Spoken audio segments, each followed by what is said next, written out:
ada nih mentor yang kita cap sebagai motivator juga. Jadi dia kalau ngajar dia selalu ngasih nasehat-nasehat, "Woi jangan, nanti kalau udah kerja gimana?" gitu. Kalau misalnya bootcamp ini mungkin ngebantu juga kali ya buat teman-teman yang pengen emang switch career. Ya pasti aku terbantu karena aku punya istilahnya kayak aku punya kredibilitas gitu ya. Karena aku udah punya sertifikat, ikut bootcamp segala macam. Fun fact juga teman-teman, ternyata sekarang aku tuh abis ngebaca juga artikel kalau misalnya hampir di semua company tuh emang butuh data scientist. Banyak banget perubahan dari yang dulunya konvensional jadi digital. Jadi semuanya digitalisasi ya.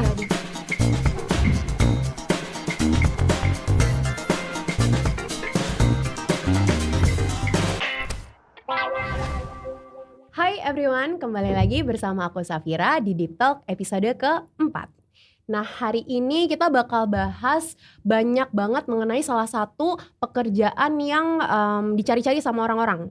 Apa sih, mungkin kalau teman-teman nih ya 5 tahun yang lalu tuh nggak tahu nih tentang pekerjaan ini. Mungkin juga bukan sesuatu yang common ya. Mungkin kalau orang-orang dulu tuh cerita lo kerja apa? Bagiannya legal, finance. Tapi kalau sekarang lo kerjanya bagian apa? Data analis, data scientist. Nah, jadi sekarang tuh kalau teman-teman juga cari nih di Google gitu, yang ada keywordnya prospek karir di masa depan atau something along the line yang kayak gitulah ya, itu bakal nemu banyak banget artikel yang ngomongin tentang data science gitu. Dan hari ini kita tuh bakal bahas tuntas tentang data science. Dan juga fun fact nih buat teman-teman.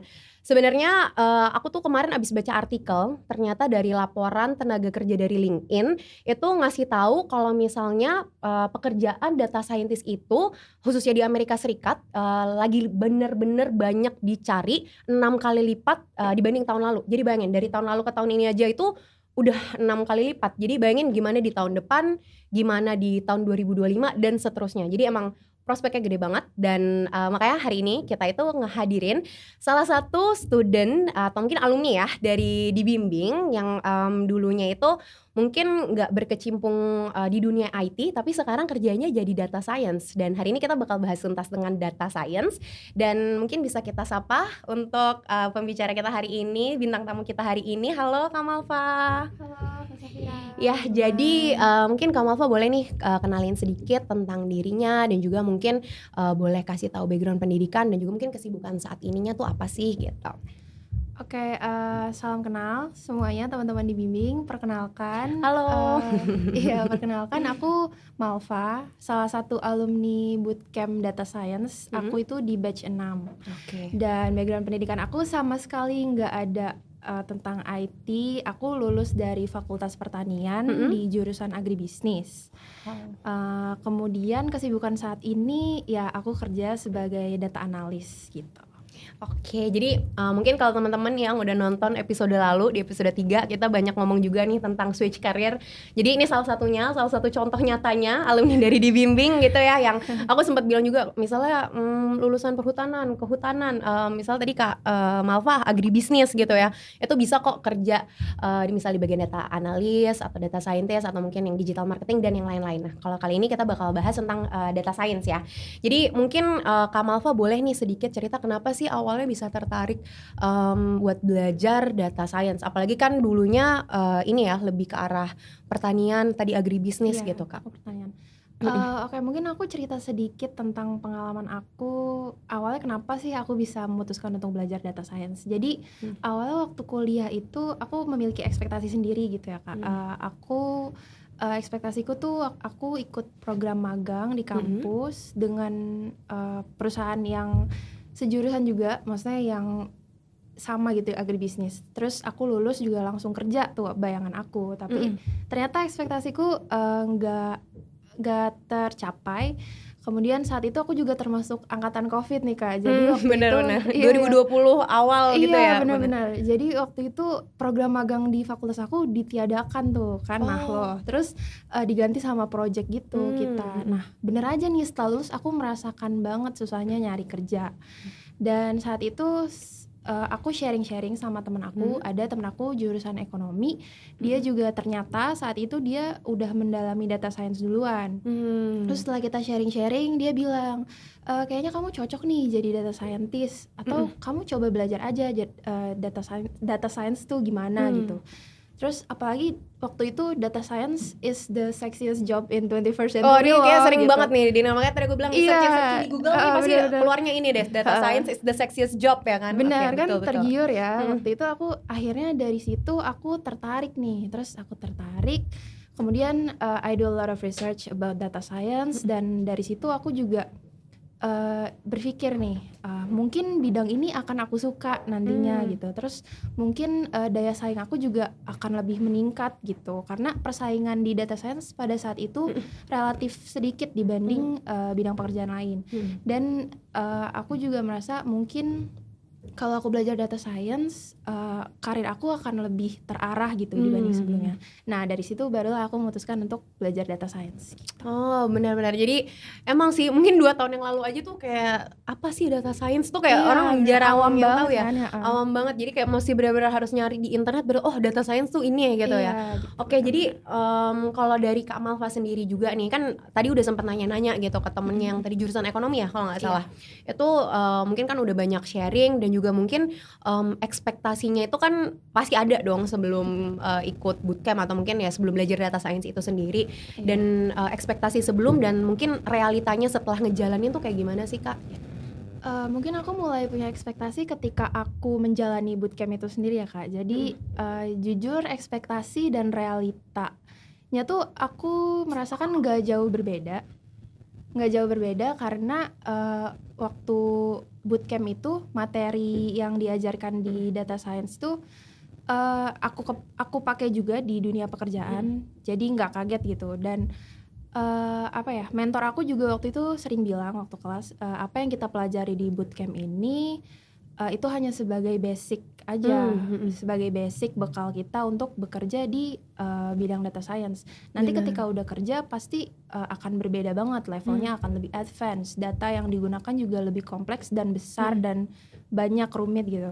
Jadi aku nggak terlalu kaget sih waktu aku kerja dihadapkan dengan tugas-tugas dan data yang belum pernah aku lihat gitu sebelumnya.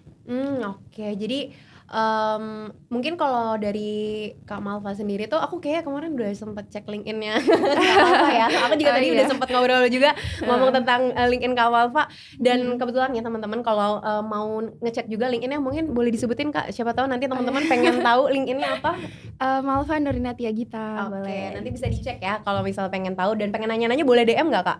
Boleh. Aman. Nah jadi boleh ya, boleh. Oke, jadi kalau misalnya aku tuh ngeliat posan Kak Malva juga nih sesudah lulus gitu ya dari bootcamp, kayak ada salah satu nilai terendah, tapi sekarang malah Kak Malva katanya kerjanya banyakan tentang bagian itu gitu. Mungkin boleh ceritain nggak? Itu kayak menarik banget deh. Iya benar-benar. Jadi emang waktu bootcamp itu kan ada ya raport waktu kelulusan. Aku emang waktu itu kalau nggak salah materi web dashboard development. Jadi saat itu emang menurut aku mentor yang ini tuh tegas dan tugasnya tuh susah-susah banget waktu itu. Terus abis itu untuk yang web dashboard aku dapat nilai lebih rendah dibanding yang lainnya. Tapi sekarang iya sih pekerjaanku malah develop dashboard build from scratch gitu. Jadi benar-benar dari nol gitu. Benar keren gitu sih. Jadi mungkin belajarnya benar-benar dari nol, yang sebelumnya dari agribisnis tiba-tiba belajar terus ngerti itu. Dan kalau dari Kak Malva sendiri juga akhirnya kenapa sih bisa oke ikutnya dibimbing aja nih gitu, kayak kenapa keputusannya tuh dibimbing gitu? Jadi waktu itu aku setelah memutuskan untuk mau nih ikut belajar data science, terus aku cari-cari kan belajar data science tuh bisa dari mana aja. Ternyata bisa dari bootcamp, dari online course, atau bahkan kita belajar sendiri mungkin dari YouTube atau artikel doang gitu. Aku pribadi milih bootcamp karena mungkin kelebihannya aku jadi bisa interaksi langsung sama mentor-mentor yang udah berpengalaman gitu. Terus bisa sharing-sharing juga, terus termotivasi juga gitu kan. Ada temen seperjuangannya juga kan. Nah jadi dari situ aku akhirnya milih bootcamp, terus cari-cari nih bootcamp data science di mana. Terus waktu aku lihat kok harganya mahal-mahal banget gitu ya. Iya benar, itu kayak salah satu yang kalau dicari tuh aduh data science mahal banget gitu. Aku kaget gitu waktu itu, aduh mahal banget. Terus kayak ya udah nih, aku hampir udah aduh kayak nggak bisa nih, kayak kemahalan Kayak gitu harganya kan. tuh cuman bentar tapi bisa kayak 1 Iya, semester, 2 semester bener, harganya, bener ya banget, kan? bener banget. Terus habis Buat itu 1 semester kuliah gitu ya, iya bener. bener, apalagi aku negeri kan. Mhm. Terus habis itu ya udah dipertemukan sama dibimbing di salah satu platform sosmed. Mhm. Terus aku kaget, harganya nih jauh lebih murah gitu kan. Mhm. Terus aku tertarik nih cari tahu aku.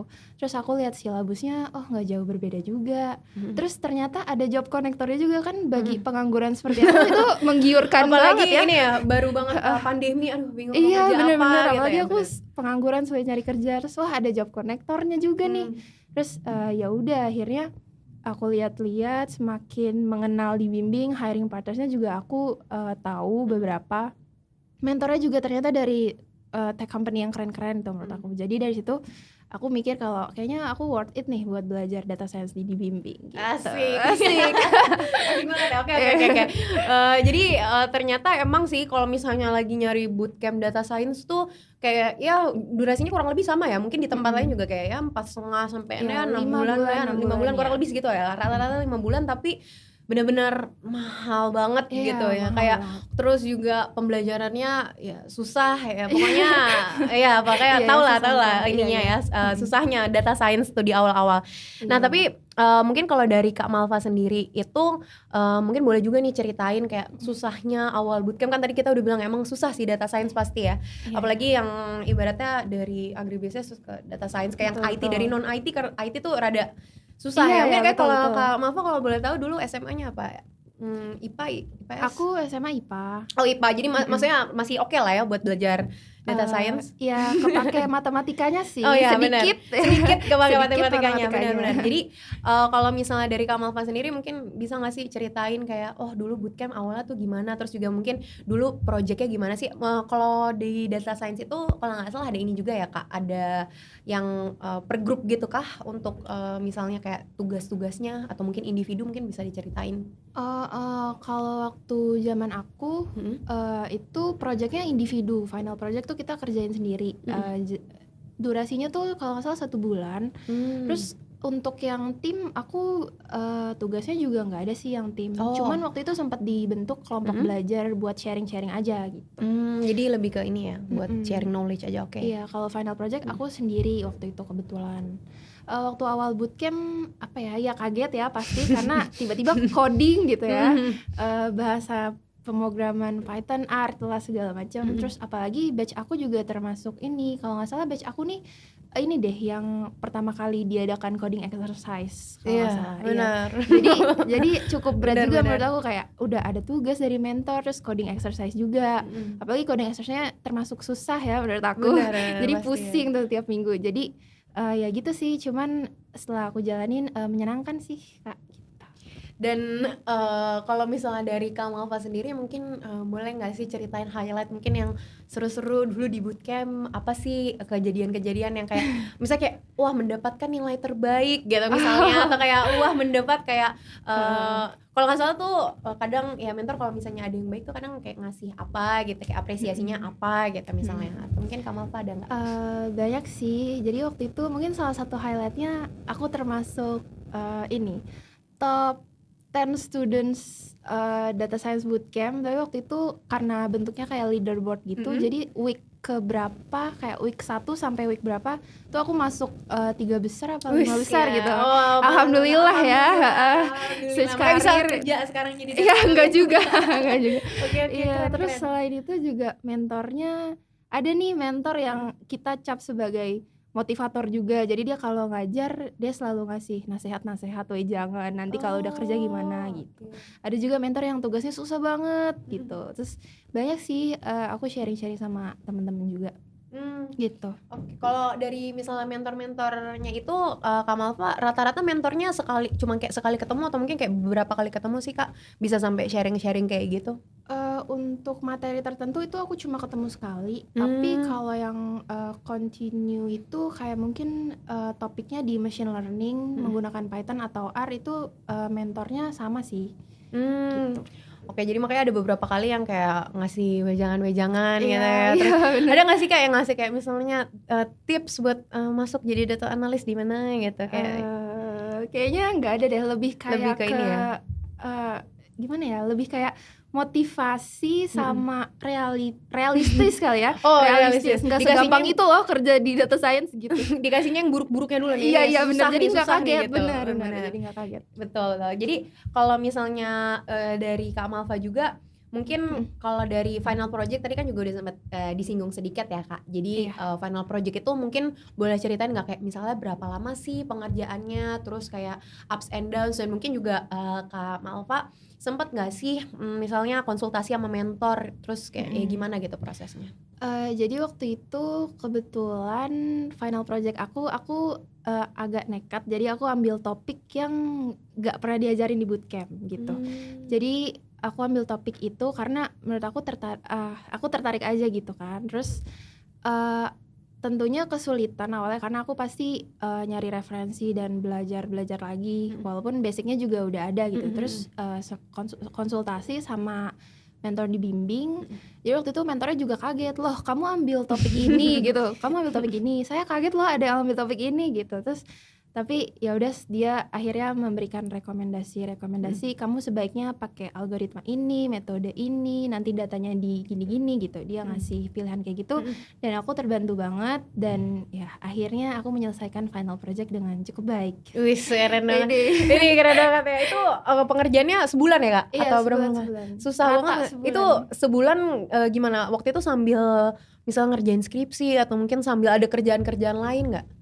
Waktu itu aku sambil magang sih, magang, tapi ya selama sebulan itu aku kerjain si final projectnya juga. Oh, magangnya di bagian?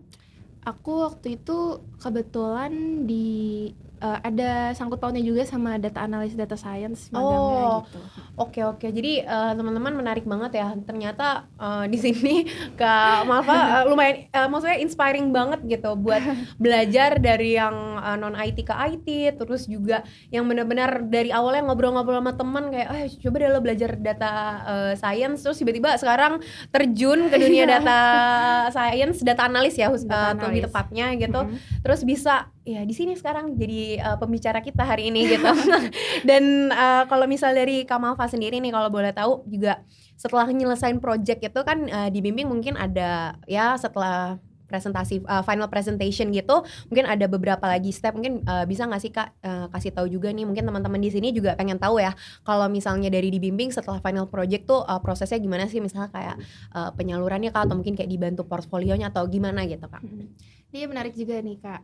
Jadi waktu selesai final project udah kan kita konsultasi, terus presentasi nih di depan para mentor gitu, terus dinilai kayak ujian skripsi sih jatuhnya, kayak bener. Ditanya tegang ya. Tegang ya, ditanya gini gitu, ini gimana gitu lah, pokoknya ditanya-tanya gitu. Terus setelah itu lulus kan. Nah setelah lulus baru yang mau ikut program Job Connect baru kita ngumpul lagi gitulah, istilahnya kita ngumpul lagi. Nah ternyata presentasi di depan mentor tuh bukan seberapa dibanding aku presentasi depan para HRD dan user waktu itu. Lebih menegangkan. Lebih menegangkan dong. Banyak banget lagi kan, apalagi waktu itu hiring partnersnya. Ada partnersnya. berapa itu? Aku lupa deh, tapi itu banyak banget sih. Ini HRD dan usernya. Showcase kah? Iya, talent showcase. Oke. Iya, jadi ya kita presentasi terus ditanya-tanya juga kan. Jadi ya udah, itu lebih menegangkan sih dibanding aku presentasi ke mentor sendiri. Oh iya nih, jadi tuh teman-teman mungkin ini baru juga ya. Mungkin sebelumnya kita belum sempet nih nyinggung-nyinggung tentang talent showcase. Jadi kalau misalnya di bimbing itu kita kan ada tim talent support. Nah itu mereka tuh biasanya yang nge-arrange ya Kak Malva buat talent showcase-nya. Jadi nanti tuh ada dari HRD ternama, ada mentor juga, terus dari student ini bakal ngepresentasiin sendiri-sendiri kah Kak waktu itu? Iya, sendiri-sendiri karena project kita sendiri, presentasi sendiri juga. Tuh, presentasinya sendiri. Jadi nanti buat teman-teman yang kayak lulus dan juga makanya ngerjain project itu sebagus mungkin gitu. Jadi bisa dilirik ya Kak sama misalnya kayak perusahaan-perusahaan yang oke, dan kalau misalnya bagus ya bisa langsung ditanya kayak mau yang ini gitu. Jadi makanya namanya talent showcase. Jadi bisa langsung dipilih dari situ ya. Betul. Nah mungkin kalau misalnya dari Kak Malva juga nih, setelah ikut bootcamp dari Dibimbing, menurut dari Kak Malva sendiri, peran penting dari adanya bootcamp itu mungkin apalagi yang mau switch career tuh kayak gimana sih Kak? Kan mungkin kalau dulu nggak ada tuh yang kayak istilah-istilah bootcamp yang kayak 4,5 bulan pasti harus ya emang kuliahnya IT yang 4 tahun gitu. Jadi mungkin gimana sih Kak dengan adanya bootcamp ini gitu? Kalau menurut aku sih sangat membantu ya pasti, apalagi buat kita para mahasiswa mungkin job seeker atau career switchers untuk meningkatkan skill di bidang digital. Nggak cuma data science aja, tapi Iya, kan benar. sekarang udah banyak ada digital marketing, UI UX, Benar. SEO, mungkin product management mungkin sekarang. Betul. Nah itu membantu banget sih. Mungkin efek sampingnya akan lebih banyak banget nih lulusan bootcamp dan makin banyak juga nih saingan-saingan yang lebih jago kan, jago benar, coding benar. lah atau apa Benar, gitu kan. benar. Tapi Benar, aku benar. lihatnya ke arah positif aja sih. Jadi tech company juga di Indonesia terus berkembang dan semoga company lain juga udah siap nih menerima talenta-talenta di bidang digital gitu. Benar sih, jadi kalau misalnya bootcamp ini mungkin ngebantu juga kali ya buat teman-teman yang pengen emang switch career secara cepat dan juga Iya. mungkin tepat ya. Secara cepat dan tepat, mungkin kayak dengan harga yang ya terbilang terjangkau ya kalau dibimbing gitu. Dan kalau misalnya teman-teman juga pengen disalurin ke hiring company juga bisa dari dibimbing. Jadi kayak benar-benar dari A ke Z gitu lah ya penyalurannya juga. Dan kalau misalnya dari Kak Malva juga nih pengen tahu nih Kak, kalau setelah nyelesain bootcamp itu kan langsung tuh Kak terjun kayak langsung misalnya ada job opening dari company A, company B gitu. Nah, setelah ngelihat dunia nyata, dunia apa ya? Kayak setelah realitanya gitu. Gimana sih ternyata prospeknya gitu. Mungkin kan dulu cuman kayak ngebayang-bayang dong, oke data scientist is the sexiest job gitu. Nah, tapi kalau pas udah setelah lulusnya gimana Kak pas apply? Setelah lulusnya ya pasti aku terbantu karena aku punya istilahnya kayak aku punya kredibilitas gitu ya, karena aku udah punya sertifikat, ikut bootcamp segala macam, dan banyak juga sih job openingnya. Menurut aku prospek karirnya bagus banget, apalagi kayaknya sekarang masih berkembang juga. Ya kesulitannya ada juga sih, mungkin di interview kayak interview data scientist atau live coding gitu-gitu ada, cuman menurut aku prospek karirnya bagus banget gitu. Oke, jadi emang ya nggak salah berarti ya kalau misalnya headline yang tadi bilang data science tuh prospek karirnya oke banget gitu. Apalagi mungkin kalau di judul Deep Talk kali ini kita tuh prospek karir di tahun 2025 ya. Bayangin aja kayak tadi aku juga udah sempat bilang fun fact di tahun lalu aja sampai tahun ini naik 6 kali lipat, apalagi mungkin di tahun depan, depannya lagi. Jadi kayak fun fact juga teman-teman, ternyata sekarang aku tuh abis ngebaca juga artikel kalau misalnya sekarang hampir di semua company tuh emang butuh data scientist, karena emang sekarang kan kita ini ya Kak, banyak banget perubahan dari yang dulunya konvensional jadi digital, jadi semuanya digitalisasi ya. Iya, digitalisasi. Bener. Jadi kalau misalnya dari Kak Malva juga nih, kalau boleh tahu kan Kak Malva ini perempuan gitu ya, jarang sih sebenarnya ya kalau setahu aku ya, kayak teman-temanku yang lain gitu juga misal kerja di bagian-bagian IT gitu, yang pokoknya tentang teknologi gini tuh jarang gitu ada perempuannya gitu ya. Jadi mungkin kalau dari Kak Malva sendiri nih, mungkin berkarir sebagai perempuan di bidang science, technology, engineering, math atau mungkin STEM ya, itu ya kurang lebih, itu kira-kira gimana sih Kak gitu tantangannya, dan juga mungkin stigma-nya buat perempuan tuh gimana sih gitu? Kalau terkait itu mungkin sedikit menarik juga ya, karena di perusahaan aku yang sekarang juga kebetulan divisi aku semuanya cowok, jadi aku cewek sendiri, dan mereka tuh di India kebetulan. Oh, di India. Ini company-nya company luar Kak? Atau emang ya dia global gitu lah, advertising global. untuk global gitu kan. Punya beberapa market tadi yang udah aku sebutin. Terus ya mereka di India, jadi aku sehari-hari meeting dan connect sama mereka tuh online gitu. Tapi mereka sangat suportif sih, apalagi kalau aku lagi kesulitan gitu. Terus mungkin kesulitannya awalnya karena logat English aku sama mereka beda gitu ya. Jadi kita beda, terus aku ya ibaratnya aku kalau ngomong sama bule aja kayak yang topik ringan-ringan gitu, aku masih suka kagok gitu. Apalagi ini yang tiap meeting ngomongin technical database, terus dashboard lah, coding atau apa. Itu aku kesulitan sih awalnya, cuman setelah itu alhamdulillah aku adaptasi. Terus apalagi ya, mungkin Itu sih karena lingkungannya emang kebanyakan Cowok cowok ya? sih.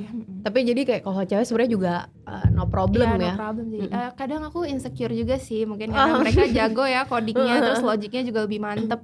Cuman ya udah, kita semua berproses gitu. Benar. Setuju, tapi emang sih Kak, aku tuh kadang ngelihat orang-orang di luar sana emang yang kalau misalnya kerjanya maksudnya kayak kuliahnya tuh bagian IT gitu, banyaknya aja dari kuliah aja tuh banyak kan emang cowok gitu. Jadi Iya, menantang banget ya buat cewek-cewek ini berkarir di bidang data science. Tapi buktinya salah satunya ini teman-teman Kak Malva udah switch karir, cewek juga. Apakah satu-satunya perempuan Kak di timnya ini saat ini? iya.